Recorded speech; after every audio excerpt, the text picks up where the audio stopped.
আসসালামু আলাইকুম। সবাই কেমন আছেন? আলহামদুলিল্লাহ আমরাও ভালো আছি। আপনাদের জন্য রইল অনেক, অনেক ভালোবাসা এবং দোয়া। সকাল, সকালই মনটা চাইছিল ভর্তা করছিল। লাল মরিচের ভর্তা অনেকদিন যাবৎ খাই না।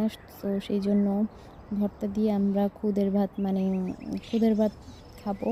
সেইজন্য আমার শাশুড়ি মা এখানে ভর্তাটা বেটে নিচ্ছে। আর এই শুকনো মরিচটাও কাঁচা, পেঁয়াজ কাঁচা, রসুনও কাঁচা। আমরা কোনোটাই টালিনি, শুধুমাত্র শীতল চাপা শুটকিটাই টালা হয়েছে।